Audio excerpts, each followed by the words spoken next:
Let's get you the latest headlines on this storm. We have tens of thousands of power outages right now, and it could be more than a day before everybody gets the lights back on. Now, we have reports of hundreds of trees down, so that cleanup will take some time. And some roads, including part of busy Route 5, remain closed due to flooding from the heavy rain yesterday and then, of course, into the overnight hours. We have team coverage around western New York, and we'll start up on the roof where our chief meteorologist Patrick Hammer is tracking this storm. Patrick, at least the worst of the winds are behind us, right? Yes, they left almost as quickly as they got here. Yesterday, Buffalo at 7 p.m. had a calm wind, or maybe 3 miles an hour.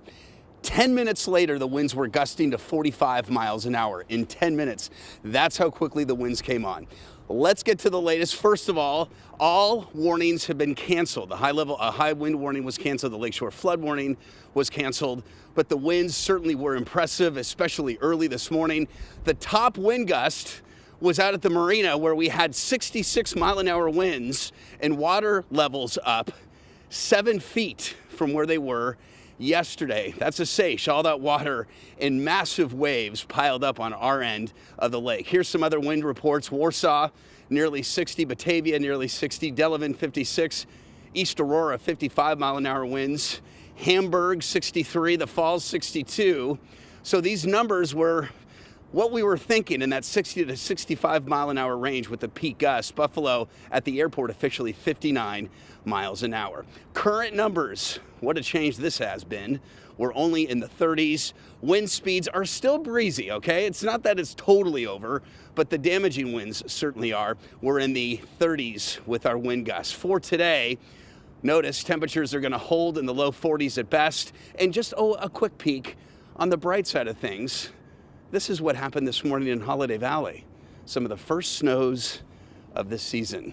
Maybe not right for the first tracks just yet. Anyway, we're going to track more changes coming up for the weekend in your forecast in just a few minutes. We will see you shortly, Patrick. Thank you. Let's go live right now to Channel 2's Dave McKinley, who is in one of the hardest hit neighborhoods off Cleveland Avenue, off Delaware Avenue in Buffalo. And Dave, I know seeing the images from there, it's just a mess. Yeah, it sure is, Michael. Specifically where we are is on Cleveland Avenue, right in front of the Narden Academy. And this street is closed between Elmwood and Delaware. Now, this is due to problems emblematic of those you might find throughout western New York today due to the storm. Let's go in and I'll show you the first one behind me.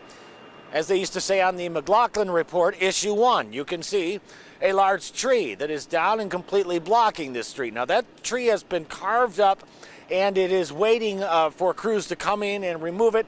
We expect them to do that within an hour. Well, let's go over here on the other side of me right now. We're going to swing around and show you another problem right in the same vicinity. Now, they are just removing the last branches of a tree that fell on those power lines you see above the brush pile. And, of course, that took out the power here. So, yeah, they're going to take them a little while to get in here now and repair those wires, inspect them, repair them as needed. Scenes like these, like we mentioned, throughout western New York, due to scenes like these, there are literally thousands of power outages, as you mentioned, and we are being told that the cleanup of such trees and branches and the restoration of power for some may not occur until well into the weekend. So once again, in scenes and situations like these, your patience is asked for.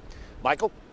All right, Dave McKinley live in Buffalo. Dave, thanks so much for that. So let's talk more about those power outages. This is a look at the map from National Grid at the moment. Now, there are a small amount of outages in all of our counties, but the hardest hit is certainly Erie County. 30,000 customers in the dark as of about 15 minutes ago. The regional director for National Grid said a lot of those outages are in the city limits of Buffalo, and in a lot of those neighborhoods, it is especially challenging to get people back online. Our poles and our wires travel through backyards to bring electricity to a customer's home. Restoration there will require our line workers to manually bring in repair equipment and ladders because the backyards can't be accessed by utility vehicles. So as far as NYSEG, this is a live look at their outage map. Almost 3,000 homes and businesses impacted in Wyoming County. That's pretty significant. But once again, Erie County has the most outages, 12,000 customers impacted. The utilities say it could be tomorrow evening or beyond when everything is fully restored.